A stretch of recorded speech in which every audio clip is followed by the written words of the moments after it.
ओम नमः शिवाय। श्री सद्गुरुनाथ महाराज की जय। परमपूज्य गुरुदेवता श्री कलावती माता की जय। जय राधे कृष्ण, जय गोपाल कृष्ण, श्री गुरुदेव दत्त। ओम नमः शिवाय।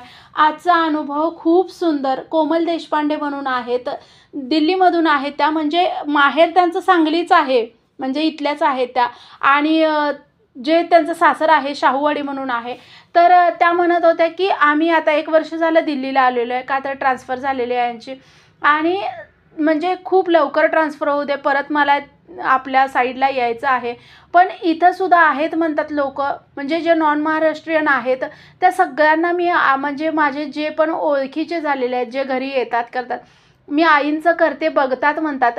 आणि खूप इथले म्हणतात की 7-8 जणी आहेत की ज्या आईंचं करायला लागलेल्या आहेत, म्हणजे ज्या महाराष्ट्रीयन नाही आहेत पण त्यांना मराठी येतं आहे थोडंफार, म्हटल्या की खूप जास्त नाही पण मराठी येतं आहे. आणि खूप चांगल्या पद्धतीनं त्या करायला लागलेल्या आहेत माझ्याबरोबरीनं. आणि मला खूप भारी वाटलं ज्यावेळेला असं म्हटलं की जे महाराष्ट्रीयन नाही आहेत, ज्यांना मराठी हे होत नाही आहे, समजत नाही आहे, ती लोकं ज्यावेळेला करतात आईंचं त्यावेळेला खूप भारी वाटतं आहे. आणि त्या म्हणत होत्या की ते हिंदीमध्ये जे तू शॉर्ट व्हिडिओ वगैरे बनवतेस तर ते पण चालू ठेव, पण तू जर मराठीच ह्या चॅनलवरती शॉर्ट व्हिडिओ बनवलेस तर आम्हाला फार भारी वाटेल. आणि दुसरा जरी तू चॅनल एखादा हिंदी ह्याच्यासाठी जरी चॅनल ओपन केलास तरीसुद्धा आम्ही तुला सपोर्ट करू.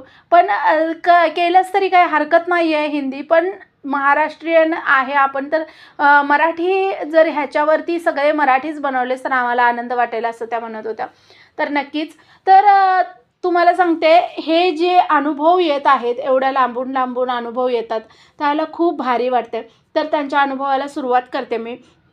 तर त्या म्हणत होत्या, म्हणजे माझ्या जवळजवळ म्हणतात की 7वी-8वी पासून मी आईंच्या मार्गात आहे. आई आधीपासून आहे, त्यामुळे आम्ही पण आधीपासून मार्गामध्ये आलो. पण खूप खडतर परीक्षा आईंनी घेतल्या म्हणतात. खूप म्हणजे असं वाटायचं एक वेळेला की का आमची आई करते आईंचं आणि आम्ही तरी का करावं, असं म्हणत म्हणत म्हणत्या ती त्या म्हणत होत्या, असं म्हणत म्हणत आयुष्याची बरीच वर्ष, म्हणजे आई खूप माझ्या लहानपणापासून नव्हे, माझ्या जन्माच्या आधीपासून आईंचं करत्या म्हणतात. पण मी ज्यावेळेला आईंचं करायला लागले तर मी 6वी-7वीत, म्हणजे एवढे वर्ष आई पाठीमागं लागायची पण मी करायची नाही, का तर मी बघितलेलं होतं म्हणतात की आईच एवढी दुःखात असायची. म्हणजे दुःख म्हणजे काय की त्या म्हणतात ज्या वेळेला आपण सगळंच मिळालं आणि मगच मी गुरूंच्या मार्गात येते, किंवा सगळंच मिळालं तर मी गुरूंचं करणार, नाही तर सोडून देणार, असं ज्या वेळेला घडतंय त्यावेळेला ती श्रद्धा फक्त स्वार्थापोटी केलेली असत्या. पण माझ्या आईची श्रद्धा तशी नव्हती म्हणतात. माझ्या आईची श्रद्धा इतकी दृढ होती की किती परिस्थिती आली तिच्यासमोर पण तिनं कधी आईंचा मार्ग सोडला नाही म्हणतात. म्हणजे मी जशी लहान होते, ज्या वेळेपासून मी आईला बघते त्यावेळेपासून तिनं कष्टात दिवस काढले म्हणतात त्या. पण तरीसुद्धा कधी आईंचं तिनं उपासना सोडलेली मी बघितलेली नाही म्हणतात त्या. तर त्या म्हणतात लहानपणीच माझे वडील वारले, म्हणजे मी 2.5-3 वर्षाची असेल म्हणतात, त्यावेळेला माझे वडील वारले. त्यावेळेपासून आई काम करत होती, जॉब करतच हे केलं. आम्ही 3घी बहिणी आहे म्हणतात आणि माझी आई एकटी खर्च उचलणारी होता. आणि मामाचा वगैरे त्यांचा सपोर्ट होता, पण कितपत कोण सपोर्ट करणार आहे. पण आम्हाला फक्त एक घर मिळालेलं होतं म्हणतात. ते पण बाबा वारल्यावर बाबांच्या इकडून काही नाही मिळालं म्हणतात, की मामानं आम्हाला एक घर दिलेलं होतं की जे 2 रूमचं होतं. आणि ते घर तेवढं, आणि कधीमध्ये एक 4-5 महिन्याने 5-6 महिन्यांनी मामा थोडीफार मदत करायचा, एवढंच. पण रोज 3 मुली सांभाळणं एकट्या बाईनं ते मस्करीचं काम नव्हतं. पण मी आईला लहानपणापासून बघायची म्हणतात त्या. ज्यावेळेला बाबा वारले त्यावेळेला म्हणतात मी 2-2.5 वर्षाची होते. माझ्या बहिणी मोठ्या होत्या, त्या पण अशा खूप मोठ्या अशा नव्हत्या, 2-3 वर्षांचं अंतर होतं म्हणतात. आणि एवढ्या सगळ्या मुलांची जबाबदारी आईवर एकटीवर येऊन पडलेली, तरी माझ्या आईनं कधी उपासना सोडलेली मला लहानपणापासून आजपर्यंत आठवत नाही म्हणतात. आणि तशीच आई उपासना करायची आणि आमचं सगळं स्वयंपाक वगैरे करून ठेवायची, सकाळी लवकर उठायची. पहाटे म्हणली आईचा दिवस 4ला सुरू व्हायचा आणि स्वयंपाक वगैरे सगळं करून धुणं भांडी सगळं आवरून आई 9ला तर घरातून निघायची म्हणतात. आणि सगळं अशी ताटं वाढून ठेवायची, झाकून ठेवायची. तुम्ही खाऊन घ्या गं, व्यवस्थित शाळेला जावा, अभ्यास व्यवस्थित करा. आणि मोठ्या बहिणीवर आमची जबाबदारी होती म्हणतात. आणि ती आम्हाला न्यायची ओढत शाळेला वगैरे. तर खूप माझ्या मोठ्या बहिणीनं पण आईसारखीच जबाबदारी उचलली आणि तीसुद्धा खूप लवकर आईंच्या मार्गात आली म्हणतात. पण मला हे नाही रुचायचं. मी 7वी-8वीपर्यंत मी आईंच्या मार्गात नव्हते. मला पटायचंच नाही ते. आई किती करतेस आई ह्यांचं, पण तुला कधी समाधान नाही. म्हणजे आई यायची, थकायची आणि आम्ही लहान होतो. आम्ही तरी काय करणार म्हणा. आई यायची, नंतर थकायची, स्वयंपाक तसंच करायची. स्वयंपाक संध्याकाळचा करत आई नित्योपासना करायची. मला आजपर्यंत आठवत नाही म्हणतात की आईनं कधी संध्याकाळची नित्योपासना सोडल्या किंवा सकाळचं भजन प्रातस्मरण सोडले. मला आज त्या म्हणतात की मी ज्या वेळेला 7वीला आले त्यावेळेला माझी मोठी बहीण 12वीला गेलेली होती म्हणतात. पण तिनं कधीही क्लास लावले नाहीत म्हणतात. का तर आपली परिस्थिती अशी आहे. आई म्हणायची तू क्लास लाव, मी पैसे भरते. पण तिला माहिती होतं की, आणि त्या बोलल्या की मग आई काय काम करत होती सांगू नका, म्हणून मी सांगत नाही आहे. तर त्या म्हणतात की ज्या वेळेला माझी बहीण 12वीला गेली त्यावेळेला सुद्धा ती 10वीत असल्यापासून क्लासेस घेते म्हणतात. म्हणजे ती 10वीच्या म्हणजे तिचं महत्त्वाचं वर्ष होतं, तरीसुद्धा ती क्लासेस घेत होती. आणि आई म्हणायची अगं नको गं, 10वीला आहेस तू आणि कशाला क्लासेस घ्यायला लागलास, तुझ्या शिक्षणावर परिणाम करू नको. तर ती म्हणायची आई मला आजूबाजूची मुलं विचारतायत तर येऊ देच. आणि 7-8 मुलं 10वीत तिच्याकडे येत होती म्हणतात क्लासला, छोटी मुलं. तर स्वतःला क्लास न लावता तिनं क्लास घ्यायला सुरुवात केलेली. आणि 12 म्हणजे तरीसुद्धा तिनं पर्सेंटेज म्हणतात म्हणजे 75 अबोव तिचे पर्सेंटेज होते म्हणतात ज्यावेळेला ती 10वी पास आऊट झाली त्यावेळेला. आणि आईला खूप आनंद झाला होता. नंतर तिनं सायन्सला ॲडमिशन घेतली. 12वीला ज्यावेळेला ती गेली त्यावेळेला मी 7वीत होते म्हणतात. आणि ज्यावेळेला ती 12वीला गेली त्यावेळेला सुद्धा तिचे क्लासेस चालू होते. आई म्हणायला लागली आता 10वीत असू दे गं म्हणून हे केलंस, आता तू सायन्सला आहेस, नको बाई क्लास घेऊ. तर आई काय नाही, तू आपल्याला हातभार व्हायला पाहिजे. आणि आता थोडे दिवस गेले ना तर मी तुला जॉब नाही करू, मला जॉब चांगला एकदम लागला ना मी तुला कामसुद्धा नाही करू देणार, असं ती बोलायची म्हणतात. आणि त्यावेळेला मग मला असं वाटायला लागलं की आपली ताई किती म्हणजे किती एनर्जीनं काम करत्या वगैरे. आणि एवढं अभ्यास करून तिनं 10वीत पण एवढे चांगले मार्क्स वगैरे. तर आणि ज्या वेळेपासून ती 8वी-9वीला गेली त्यावेळेपासून आईचं कामसुद्धा थोडंसं घरातलं कमी झालं. का तर माझी मोठी बहीण आणि माझी 2 नंबरची बहीण सगळं हँडल करायचे म्हणतात. म्हणजे तोडकी-मोडकी आम्ही घरातली थोडीशी कामं करायचो. पण माझी मोठी बहीण अगदी आईप्रमाणे सगळ्या गोष्टी तिनं हँडल केलेल्या होत्या म्हणतात. आणि ही सगळी आईंची कृपा होती म्हणतात. ती जेवढं आईंचं करायची त्या पद्धतीनंच ती पण आईंच्या मार्गात होती. त्यामुळे ती पूर्वीपासून सहनशील म्हणा किंवा योग्य निर्णय घेण्याची जी क्षमता होती तिची खूप म्हणजे एखादा निर्णय तिनं घेतला आहे तर तो चुकणार नाही. कदाचित माझ्या आईचा पण चुकेल, आईचे पण कधीच निर्णय चुकले नाहीत. पण सांगते मी म्हणतात की तेवढी निर्णय घेण्याची क्षमता एवढी चांगली होती तिची. कुठली पण गोष्ट जर तिनं जर एखादी गोष्ट सांगितली की ही ह्या पद्धतीनं केली तर फायदा होईल तर त्या पद्धतीनं व्हायचं म्हणतात. आणि ज्यावेळेला ती 12वीत गेली त्यावेळेला तब्बल 60-65 मुलं तिच्याकडे क्लासला होती म्हणतात. आणि म्हणजे हे सगळे उपासनेचा हे आहे तर हे ती जाणून होती. आणि मग मला असं वाटायला लागलं की ताई आपली एवढी करता. आणि एकदा असंच आम्ही बोलत बसलेलो आणि मी म्हटलं आणि मला ह्या वेळेला वाटतच नाही आहे की मला काहीच आता मार्क चांगले पडतील असं. का तर मी कधीच अभ्यास करणारी नव्हते म्हणतात शाळेमध्ये असताना. आणि रोज मी छड्या खायची, मार खायची, हेच माझं असायचं म्हणतात. आईला तर वाटायचं की ही मुलगी शिकेल का नाही. आणि लहानपणापासून सगळेजण ओरडून दमले की बाई तू बालपासनं कर, तू देवाचं कर, तू नामस्मरण कर, खूप छान खाऊ असतोय आणि मी तुला जे पाहिजे ते करून देईन. आई एकतर आधीच कंटाळलेली असायची काम करून, पण ती सांगायची पण मी ऐकायची नाही. त्यामुळं नंतर सगळ्यांनी मला सांगणं सोडलेलं होतं म्हणतात. पण आम्ही एकदा असंच बसलेलो होतो आणि मला आता वाटतच नाही आहे मला काही चांगले मार्क्स पडणार आहेत आणि मला काय चांगलं हे होणार आहे आणि खूप घाबरले होते म्हणतात मी. म्हणजे घाबरणं ते ह्याच्यासाठी होतं का तर मी ज्यावेळेला 7वीत आले त्यावेळेला माझी दुसरी जी बहीण होती ती 9वीत होती म्हणतात, 2 नंबरची बहीण. आणि त्यामुळं तिची आणि माझी शाळा कायम वेगळी होती म्हणतात. ते 2 नंबरच्या बहिणीची आणि माझी शाळा कायम वेगळी होती. पण त्या वर्षी मी 7वीत गेलेले त्या वर्षी तिला माझ्या शाळेत घातलेलं होतं म्हणतात.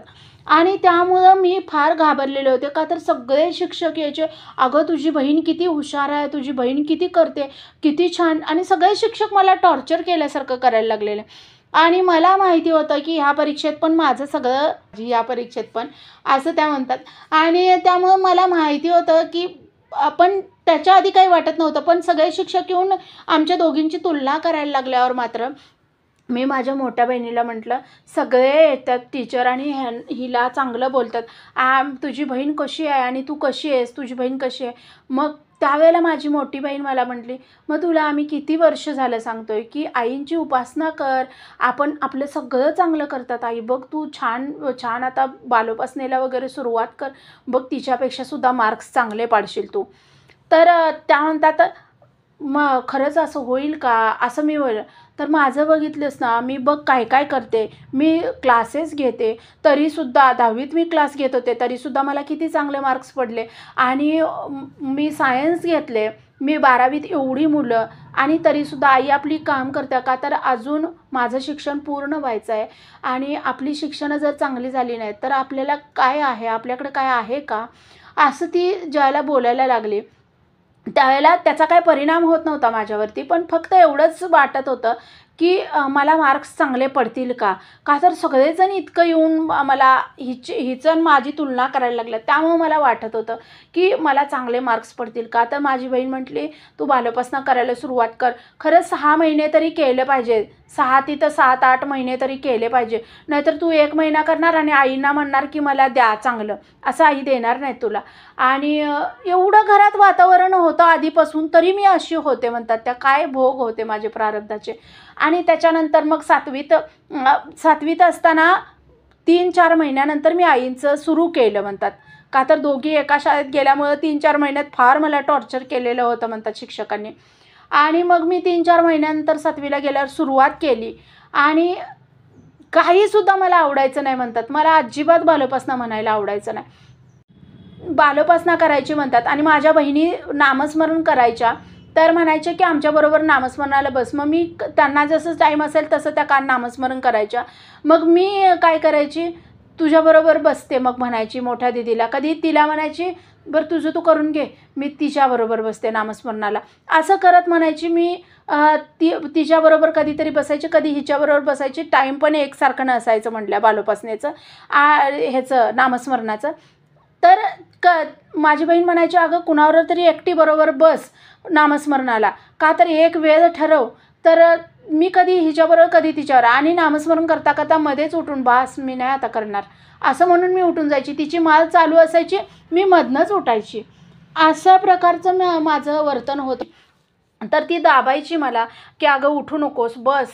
तर तरी पण मी बसायची नाही. थोडंसं करायची आणि उठायची. असं करत बालोपासना आणि ह्याचा नियम तरी मी केलेला होता तोडका-मोडका नामस्मरणाचा. तर 7वी झाली म्हणतात. 7वी ज्यावेळेला रिझल्ट आला, त्यावेळेला मी चांगलं पास झालेले होते. असं म्हणजे खूप नाही. पण माझी बहीण पहिल्या नंबरने पास झालेली होती 9वीमध्ये. आणि मला मग इतकं हे वाटायला लागलं. तरी पण माझी जी अपेक्षा होती त्याच्यापेक्षा मला चांगलेच मार्क पडलेले होते. आईला पण छान वाटलं. "हां, नाही असू दे, मार्क्स तुला चांगले आहेत. असं काही नाही आहे, मार्क्स चांगले आहेत तुला." का तर मला आठवत नाही म्हणतात आता, पण 68 का काहीतरी टक्के होते म्हणतात मला 7वीला त्यावेळेला. आणि आई म्हटली, "असू दे, असू दे, चांगलं आहे तुला, मार्क चांगले आहेत." असं आईनं पण हे केलं. "पण उपासना जर वाढवलीस ना तर तुला खूप चांगलं." तर मी आईला एक प्रश्न विचारला म्हणतात त्यावेळेला, "आई, तू म्हणतास की उपासना केल्यावरती खूप चांगलं चांगलं हे होतं आहे. तर मग तुला का आजपर्यंत इतका त्रास आहे? मग बाबा काय नाही राहिलेत? दुसऱ्यांचे बाबा सगळं करतात, मग आई नुसतं घरातलं स्वयंपाक वगैरे सगळं घरातलं करता घरात पण तुला विश्रांती दिल्या का? तू तू तू म्हणतेस की उपासनेनं सगळं चांगलं होतंय, तर मग तुला का नाही सगळं चांगलं मिळालं? तुला का बाबा सोडून गेले? तर त्यावेळेला आईला इतकं हे झालं म्हणतात, म्हणजे फार भावूक झाली ती. आणि ती बोलली, की "कसं असतंय माहिती आहे का तुला? प्रारब्धाचे भोग जे असतात, ते मला पण भोगावे लागले आणि तुझ्या बाबांना पण भोगावे लागले आणि तुला पण भोगावे लागणार आहेत." तर ते इतकं प्रारब्ध माझं खडतर होतं, की मला नवरा त्या पद्धतीनं नाही मिळाला. त्यानं व्यसनं केली आणि त्याचे भोग त्यानं भोगला आणि तो निघून गेला. पण माझे पण वाईट काहीतरी कर्म होती. ती वाईट कर्म मला त्यावेळेला जाणवली नाहीत आणि त्याची त्याची परतफेड आईनी ह्या रूपानं माझी केली. मग कुणाला माहिती आहे? मी आईला परत प्रश्न विचारला, "कुणाला माहिती तू मागं काय केलंयस? काय आपल्याला आम्हाला तर आम्ही जसं बघतोय तसं आम्हाला तर दिसतंय की तू खूप चांगलंच करत आलेली आहेस. मग काय माहिती तू मागं वाईट केलेलं आहेस?" मग तर आई मला बोलली, "मग काय माहिती मी मागं चांगलंच केलंय. तुला काय माहिती? तुला माहिती आहे का मी मागं चांगलंच केलंय म्हणून? किंवा माझं आधीचं जे कर्म असेल, जे तुम्ही बघितलेलं नाही ते चांगलंच केलंय हे तुला माहिती आहे का? जसं वाईटच केलेस हे जर तुला माहिती नाही, तर चांगलंच केलंय असं तुला माहिती आहे का?" आणि त्या कर्मांची शिक्षा आई आई देत असतात. मला बाकी माहिती नाही, पण आईंवर एवढा विश्वास आहे, की आई वाईट कर्मांची शिक्षा देतात आणि ते भोग संपवून घेतात. आणि आता तुमच्या तुमच्या रूपानं मला दिवस चांगले यायला लागलेत ना. माझी मुलगी मला हातभार लावत्या, माझी दुसरी मुलगी पण घरातलं सगळं करता. तू जरी खोडकर असलीस तरी माझी ही भावना तरी तुला कळली ना, की आईला त्रास होतोय. असं ज्यावेळेला आई बोलली ना, तर त्यावेळेला आईच्या मी मांडीवर असं डोकं ठेवलं आणि मला रडू आलं म्हटल्या त्या. आणि आई पण रडली आणि आई म्हटली, "ही उपासना जी आहे ना, ती आपल्याला काय मिळवून देता हे तुला आज नाही कळणार. थोड्या दिवसानं कळेल की काय मिळवून देता." आता दीदीचं बघ, दीदीनं किती लहान वयात, मग तिच्या आधीचे कर्म चांगले.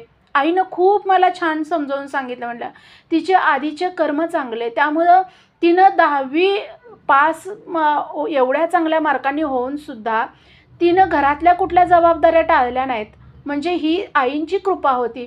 तिनं त्यावेळेसुद्धा क्लास घेतले, पैसा मिळवला आणि आज दीदी 12वीत आहे. तर 65 मुलं आहेत तिच्याकडं क्लासला. तर ही गोष्ट साधीसुधी नाही आहे. एवढी मुलं येतात तिच्याकडे क्लासला, तरीसुद्धा तू तिच्या कधी सेवेमध्ये खंड पडलेला बघितला आहेस का? तिच्या उपासनेमध्ये कधी खंड पडलेला बघितला आहेस का? घरातल्या कामांमध्ये कधी खंड पडलेला बघितला आहेस का? ही जी ताकद असताना हे करायला गुरु देत असतात ताकद ती आपल्याला. असं ज्यावेळेला आई बोलायला लागली ना, मी म्हटलं, "मी पण करेन, पण मला आवडत नाही, पण तरीसुद्धा करेन. पण जर आईने माझं चांगलं नाही केलं, तर मी मधनं सोडून देणार." आई म्हटली, "तू करूच नकोस. एकदा गुरुमार्ग घेतला, तर तो केला शेवटपर्यंत, तरच गुरु आपल्याला साथ देतात. मग कितीही अडचणी आल्या, मला अडचणी आल्या म्हणून मी जर गुरुमार्ग सोडला असता, तर आईंनी कधीच तुमच्यावर कृपा केली नसती. जर तुझ्यावर कृपा व्हायची असेल, तर मी आईंना प्रार्थना करेन, की तुला सद्बुद्धी देऊ देत आणि तू आईंच्या मार्गात ये. जर मी करेन आणि 1 वर्षभर करेन आणि नाही केलं, तर मी आईंचं कधीच करणार नाही." असं जर बोलायचं असेल, तर करू नकोस. आणि आम्ही कोणी तुला सांगणार पण नाही कर म्हणून.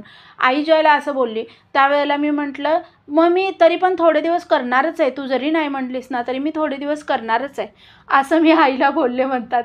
आणि मी रोज बालोपासना करायला लागले आणि दीदी म्हणायची, "ज्या पण वेळेला मी नामस्मरणाला बसेल ना, तुला वाटत होतं ना, की चांगले मार्क पडले नाही तुला का तर तू नामस्मरण अर्ध्यातनं सोडतेस. मी ज्यावेळेला बसते ना, त्याला पूर्ण होईपर्यंत तू बसत नाहीस म्हणून तुला मार्क्स कमी पडले अजून पण." तर मग मी नामस्मरणाला तेवढं पूर्ण माळ तिची होईपर्यंत जोपर्यंत होते तोपर्यंत हे करायचे. पण बालोपासना मात्र त्याच पद्धतीनं करायची म्हटला, की पटपट. ज्यावेळेला मी 8वीत गेले, त्यावेळेला आई एक दिवशी इतकी आजारी, म्हणजे ती कामावरून आली आणि ती तापानं फणफणत होती. आणि आई एवढी आजारी असलेली आम्ही कधी नव्हतं बघितलेलं म्हणतात. आणि आई एकदम फार तिला ताप आलेला त्या दिवशी. मग ती येतानाच खरं डॉक्टरकडनं जाऊन आलेली होती, इंजेक्शनं घेऊन आलेली होती. मग माझ्या बहिणीनं स्वयंपाक वगैरे करून ठेवलेला होता. मग तिला गोळ्या वगैरे खायला दिल्या म्हटल्या आईला. आणि मी फार घाबरले म्हटल्या. आणि आई एकदम अशी उडायला लागलेली होती म्हणतात. म्हणजे तापामुळं ती उडायला लागलेली होती एकदम. तर मी म्हटलं, "आई आणि काय होतंय तुला? काय होतं तुला?" तर आई चादर घेऊन झोपली म्हणतात. आणि बहिणीनं खीर केली आईसाठी, हे तांदळाची खिचडी. आणि ती खिचडी खाल्ली तिनं आणि ती गोळ्या घेतली आणि अशी झोपली. तर पण तिच्या अंगात फार कणकण होती. आणि त्या दिवशी मी आईला अशा अवस्थेत बघितलं. कधी माझ्या आईला आजारी पडलेलं मी बघितलं नव्हतं. मी 8वीला जाईपर्यंत माझ्या आईला मी कधीही आजारी पडलेलं बघितलेलं नव्हतं म्हणतात त्या. एवढी काम करायची माझी आई, एवढी उपासना करायची. आणि मग मी त्या दिवशी रात्री आईची ती अवस्था बघून मी फार रडले म्हणतात. आणि आईंच्या फोटोजवळ गेले आणि म्हटलं, माझ्या आईला तुम्ही व्यवस्थित करा, माझ्या आईला एकदम बरी करा, कधीच माझ्या आईला आजारी पडू देऊ नका. मी कधीच उपासना नाही सोडणार. माझ्या आईला कधीच तुम्ही आजारी नाही पडलं तर मी कधीच उपासना नाही सोडणार. आणि माझ्या आईला बरी करा, असं मी एकदम त्या दिवशी आईंच्या पुढं बोलले म्हटल्या. आणि दुसऱ्या दिवशी आईला इंजेक्शन वगैरे करून आलेली होती, गोळ्या घेतलेल्या होत्या. दुसऱ्या दिवशी आईला थोडं थोडं बरं वाटायला लागलं. पण आईकडं म्हणजे आई काही कामाला वगैरे गेली नाही. बहीणसुद्धा म्हणायला लागली, "आई आता हे बघ, आपलं थोडंफार हे आहे." मग आईची इच्छा होती की माझ्या बहिणीला इंजिनिअरिंगला घालायचं म्हणून. मग 12वी हे झाल्यानंतर ती हुशार आहे इंजिनिअरिंगला. पण तेवढा पैसा नव्हता आमच्याकडं म्हणतात. तेवढा पैसा नव्हता. त्यामुळं आईला वाटायचं की इंजिनिअरिंगला हिचं करता येईल का नाही. आणि मग माझी बहीण म्हणायची, "इंजिनिअरिंग नाही झालं तर काय झालं? माझ्याकडे एवढी क्लासला मुलं आहेत आई, आणि त्यांच्या ह्याच्यावरती माझं सगळं हे होऊ शकतंय, आणि तू कशाला एवढी काळजी करतास?" असं माझी बहीण म्हणायची. आणि तर त्यावेळेला आम्हाला असं माझ्या बहिणीला आणि आईला असं वाटत होतं की माझ्या आईला असं वाटत होतं की इंजिनिअरिंगला काही पण करून मुलीला हे मिळालं पाहिजे. पण मला फार आनंद झाला की दुसऱ्या दिवशी आई ज्यावेळेला म्हणजे कालपेक्षा हे, आणि "आई तुला बरं वाटतंय का?" तर "होय मला बरं वाटतंय बाळा" म्हटली. आणि तेवढ्या ह्याच्यात सुद्धा म्हटली आईनं, म्हणजे एवढी तापात होती पण तरीसुद्धा माझ्या आईनं माझ्या बहिणीला नित्योपासना वाचायला बसवलेलं होतं म्हणतात शेजारी. आणि आई तेवढ्या तापातसुद्धा नित्योपासना त्या दिवशी रात्री ऐकत होती. आणि त्याच्यानंतर मग नित्योपासना संपत आली, पण तिला त्यावेळेला थोडंसं हे व्हायला लागलेलं, झोप लागायला लागलेली. आणि त्या दुसऱ्या दिवशी बरं वाटायला लागल्यावर मी परत आईंच्या जाऊन पाया पडले. मी कधी नाही उपासना सोडणार, पण माझ्या आईला परत कधीच आजारी पाडू नका, असं मी आईला बोलले म्हणतात, आईंना बोलले. आणि त्याच्यानंतर खरंच म्हणतात मरेपर्यंत आईचं मरणसुद्धा अचानक आई वारली म्हणतात. आई मरेपर्यंत कधी आजारी पडलेली आज तागायत मला आठवत नाही म्हणतात. त्यावेळेला मी आईला आजारी बघितलेली होती. त्याच्यानंतर कधी आई आजारी पडलेली आम्हाला आठवत नाही म्हणतात. आणि आईने तो शब्द माझा पुरेपूर म्हणजे आईने मला आशीर्वाद दिला त्या शब्दासाठी. मी आईंना दिलेला शब्द, आणि मी जो आईंना दिलेला शब्द होता तो मी सुद्धा पाळला. मी परत कधी उपासना सोडली नाही म्हणतात. मग त्याच्यानंतर मला ओढ पण लागली. प्रत्येक गोष्टीत हिरिरीनं भाग घ्यायची सवय लागली. 2-3 वर्ष मी तशीच होते. पण ज्यावेळेला मी 10वीत गेले म्हणतात त्यावेळेला मात्र हे झालं. आणि सगळ्यात महत्त्वाचा अनुभव जो आहे, सगळ्यात मेन अनुभव, की 12वीमध्येच माझ्या बहिणीला स्थळ आलं म्हणतात. आणि एवढं चांगलं स्थळ आलं, तो मुलगा इंजिनियर होता म्हणतात, म्हणजे माझे भाऊजी इंजिनियर होते. आणि तर 12वी सायन्सला होती माझी बहीण. आणि आईला असं वाटलं की म्हणजे बहिणीचं लग्न करायचं आहे, होय, पण आईकडे तेवढं इकॉनॉमिकली हे नव्हतं. पण त्यांनी काहीही मागितलं नाही म्हणतात. त्या म्हणत होत्या की फक्त नारळाने मुलगी द्या, आम्हाला काही हे नाही आहे, आणि असू द्या, आम्हाला बाहेरून सगळं माहिती आहे, आणि तुमची परिस्थिती हे नाही आहे. आणि म्हणतात एवढं चांगलं माझ्या दीदीला स्थळ मिळालं, एवढं चांगलं. आणि त्यांनी परत, म्हणजे आईला वाटत नव्हतं की इंजिनिअरिंग माझ्या बहिणीची होणार, पण त्यांनी परत इंजिनिअरिंग करून हे केलं, माझ्या बहिणीला इंजिनिअरिंगला घातलं म्हणतात. आणि तोपर्यंत माझी जी बहीण होती ती पण 10वीला वगैरे गेलेली होती. मुलं कमी झाली क्लासची, पण हिच्याकडे कन्वर्ट झाली म्हणतात दुसरी मुलं आणि त्यामुळं इन्कम सोर्स जो होता तो बंद पडला असं नाही झाला म्हणला. माझ्या दीदीचा जो इन्कम सोर्स होता तो माझी दुसरी दीदी करायला लागली म्हणतात आणि त्यामुळं थोडी मुलं कमी झाली म्हणतात. ती ज्यावेळेला 12वीत होती तिच्याकडे 60-65 मुलं होती. मग तिची 12वी झाल्यानंतर लग्न केलं म्हणतात माझ्या बहिणीचं. लग्न पेपर होऊ दे, मग पेपर झाल्यानंतर लगेच लग्न केलं. खूप साध्या पद्धतीनं लग्न केलं, पण त्यांनी सगळं हे केलं, मॅनेज केलं. स्वतः त्यांनी लग्न करून दिलं. आमच्या आईकडून काही घेतलं नाही म्हणतात. ही सगळी आईंची कृपा होती की एवढा चांगला नवरा मिळाला. परत इंजिनिअरिंगला ॲडमिशन तिला मिळालं. इंजिनिअरिंग झाली माझ्या बहिणीची आणि ज्या वेळेला माझ्या बहिणीला पगार ज्यावेळेला पहिला मिळालेला होता म्हणतात तो सगळ्याच्या सगळा पगार सासूबाईंनी तिच्या म्हटलं की तू आईला नेऊन दे आणि सगळ्याच्या सगळा पगार माझ्या बहिणीनं आईला नेऊन आणलेला होता म्हणतात. असं कुठलीही सासू म्हणणार नाही की बाबा आम्ही इंजिनिअरिंग करून देतो आणि तू जाऊन तुझ्या माहेरी पगार दे. पण माझे जिजू आणि माझी बहीण दोघेजण आले होते म्हणतात आणि माझ्या आईला सगळा पगार तिनं दिलेला होता. माझी आई त्यावेळेला इतकी रडली आणि म्हटली तू जे लहानपणी मला बोलली म्हणतात की तू जे लहानपणी म्हणायचीस ना आईंनी तुला काय दिले तर हे दिले आईंनी मला, असं ज्यावेळेला ती बोलली म्हणतात तिच्या डोळ्यात एवढं पाणी होतं. आणि त्याच्यानंतर मग म्हणतात तिची इंजिनिअरिंग झाली. माझी बहीण दुसरी जी 2 नंबरची ती क्लास घेत होती.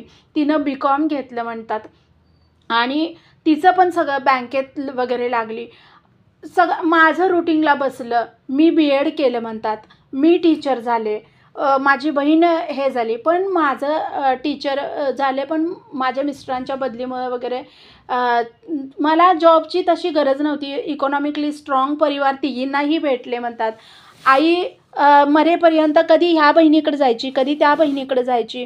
तर सगळ्या गोष्टी चांगल्या झाल्या म्हणतात अशा पद्धतीनं. तर हे जे आहे ना म्हणतात मग आई आता 2-2.5 वर्ष झाली म्हणतात त्या 2-3 वर्ष झाली म्हणजे 3 वर्ष व्हायला होतील म्हणतात आता. तर आई गेली म्हणतात. पण सगळे सुख बघितली नंतर आईंनी जी मला वाटत होती की आईनं कुठली सुख बघितली नाहीत पण मुलींच्याकडून सगळी सुख तिला मिळाली म्हणतात नंतर. आणि माझ्या मोठ्या बहिणीनं आईसारखा आधार दिला म्हणतात घराला. म्हणजे नंतर आईचं काम तिनं बंद करून टाकलं. माझ्या छोट्या बहिणीनं 2 नंबरच्या आणि तिनं खूप आधार दिला म्हणतात घराला. आणि मला तेवढं आईला हे नाही करता आलं की त्यांनी जेवढं बघितलं आईला तेवढं मी बघितलं नाही. म्हणजे तेवढं सेवा माझ्याकडनं आईची झाली नाही म्हणतात. का तर त्यांनीच खूप जास्त पैसा पुरवायचे. त्यांनीच खूप जास्त आईची हे करायचे. आई माझ्याकडे येईल त्यावेळेला माझ्याकडनं कुणी अपेक्षाच केली नाही. मी छोटी होते त्यामुळे म्हणतात. आणि मी माझ्याकडे आली की आई म्हणायची तू पण खूप केलेस. तू असं म्हणतेस की केलं नाहीस पण तू पण खूप करतेस आणि मला तुमच्या सुखातच सुख आहे. आणि आईनं आमच्या सगळ्यांची नंतर सुखं बघितली.